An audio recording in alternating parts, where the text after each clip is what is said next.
السلام علیکم ورحمۃ اللہ وبرکاتہ۔ کیسے دوستوں، کیا حال چال ہے؟ امید کہ آپ لوگ بخیر و عافیت ہوں گے۔ میرے دوستوں، میں آپ حضرات کے سامنے گزشتہ ویڈیو کے اندر بتایا تھا حرام مال سے بچ کر حلال مال کمانا اور اپنے بیوی بچوں پر خرچ کرنا اور حرام مال سے بچ کر حلال مال کو کمانا کتنی بڑی فضیلت ہے۔ کسب الحلال فریضۃ بعد الفریضہ، کہ حلال مال کو کمانا بہت بڑی فضیلت ہے، کہ فرائض میں سے ایک فریضہ ہے۔ جیسے نماز، روزہ، حج، زکوٰۃ ایک فریضہ ہے، ان چاروں کے بعد حلال مال کو کمانا یہ بھی ایک فریضہ ہے۔ تو میرے دوستو، حلال مال جہاں بھی رہو، حلال مال محنت کے ذریعے سے کماؤ، حرام مال مت استعمال کرو۔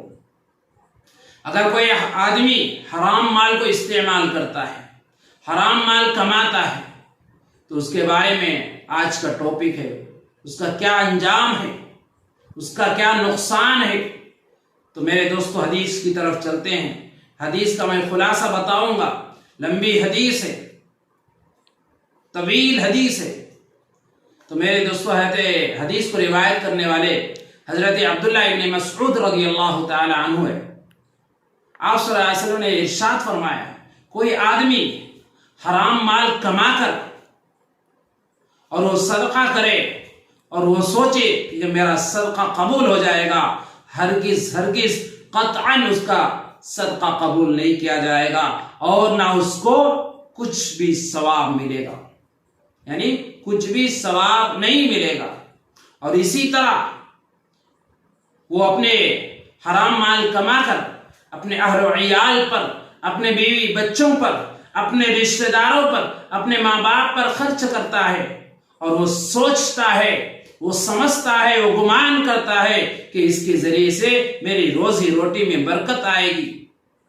تو میرے دوستو، حرام مال سے کمائے ہوئے حرام ذرائع سے کمائے ہوئے مال میں برکت نہیں دی جائے گی۔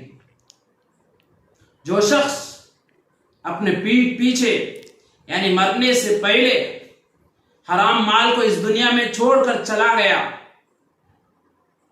اور ان کے رشتہ دار، ان کے بیوی بچے اس حرام مال کو استعمال کر رہے ہیں، تو وہ ان کے لیے ایسا توشہ ہے کہ ان کو جہنم کی آگ تک پہنچا دیتا ہے۔ میرے دوستو، یاد رکھو، اللہ تعالی برائی کو برائی کے ذریعے سے دور نہیں فرماتے، بلکہ برائی کو بھلائی کے ذریعے سے دور فرماتے ہیں، اور اسی طرح ناپاکی کو ناپاکی کے ذریعے سے دور نہیں فرماتے، بلکہ ناپاکی کو پاکی کے ذریعے سے دور فرماتے ہیں۔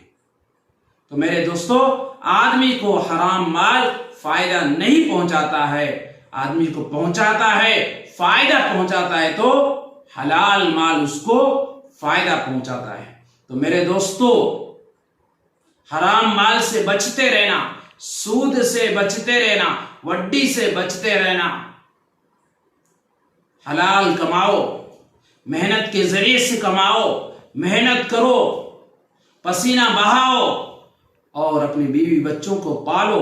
انشاءاللہ اس رزق کے اندر، اس روزی کے اندر اللہ تعالیٰ ایسی برکت دیں گے کہ آپ کے وہم و گمان سے بھی اوپر جائے گا۔ تو میرے دوستو، جہاں بھی رہو، حلال مال کو حلال کمائی کے ذریعے سے کماؤ، کھاؤ، حلال کھاؤ، حلال کماؤ اور حلال کھاؤ۔ بہرحال میرے دوستو، حلال کھانے کے اور حرام سے بچنے کے، حلال کمائی کے بہت سارے فوائد ہیں اور حرام کمائی کے بہت سارے نقصانات ہیں۔ اللہ تعالیٰ سے دعا کرے کہ اللہ تعالیٰ ہم سب کو حرام کمائی سے بچنے کی توفیق عطا فرمائے اور حرام چیزوں سے بھی بچنے کی توفیق عطا فرمائے۔ السلام علیکم ورحمۃ اللہ وبرکاتہ۔